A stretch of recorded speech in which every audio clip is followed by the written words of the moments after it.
used, he cried. No wonder it did magic things. Is that the lot?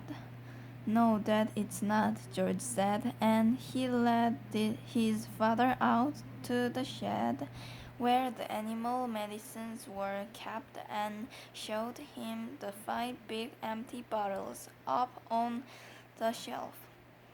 Mr. Cranky wrote down all their names. Anything else? Mr. Cranky asked. Little George scratched his head and thought, but he couldn't remember having put anything else in.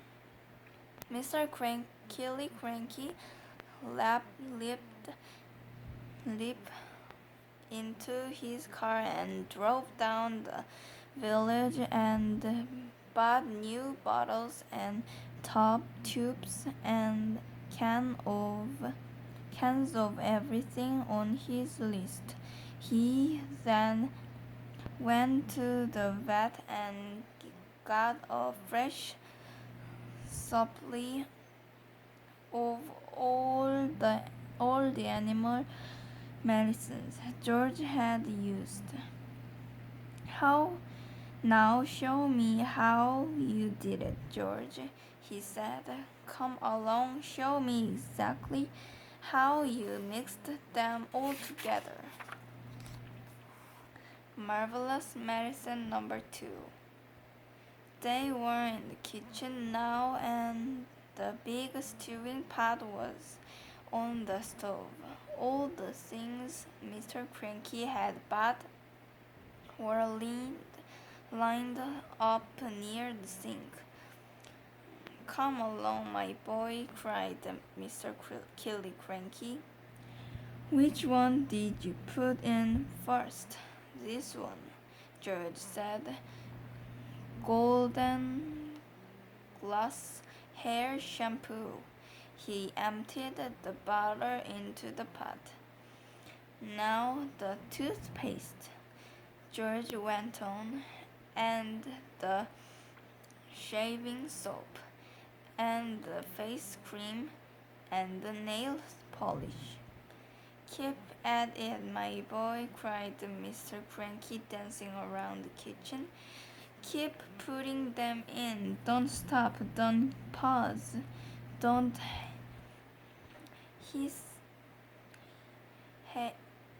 hesitate. It's a pleasure, my dear fellow, to watch you work. One by one, George poured and squeezed the things into the stewing pot, which everything so close at hand. The whole job didn't take him more than 10 minutes. But when it was all done, the pot have didn't somehow seem to be quite as full as it had been the first time.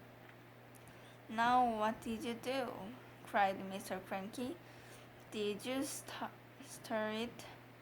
I boiled it, Miss George said, but not for long, and I stirred it as well.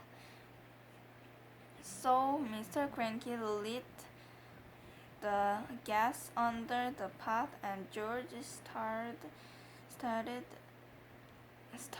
the mixture into the same long wooden spoon he had used before. It's not brown enough, George said.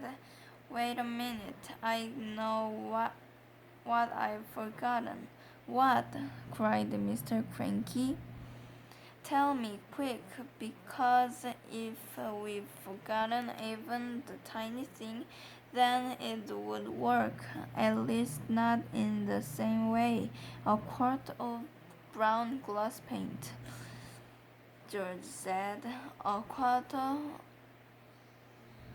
That's what I've forgotten. Mr. Cranky shot out of the house and into his car like a rocket. He sped down the village and bought the paint and rushed back again. He opened the can in the kitchen and handed it to George. George poured the paint into the stewing pot. Aha, that's better, George said.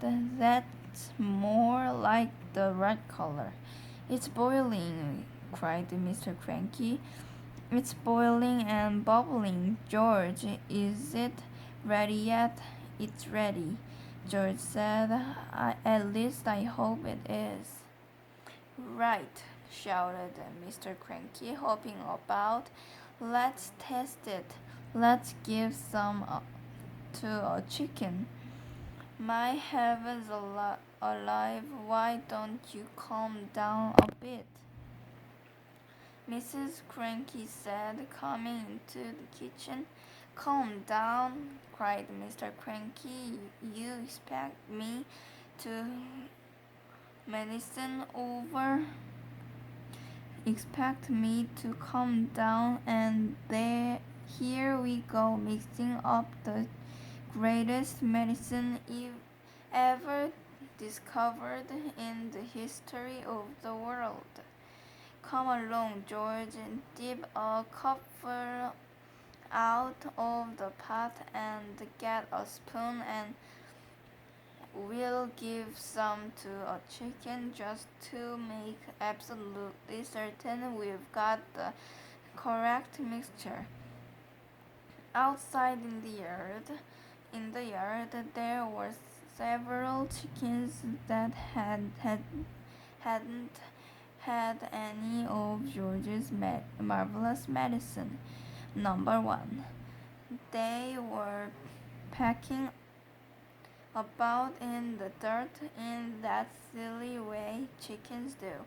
George crouched down, holding out a spoonful of marvelous medicine. Number 2. Come on,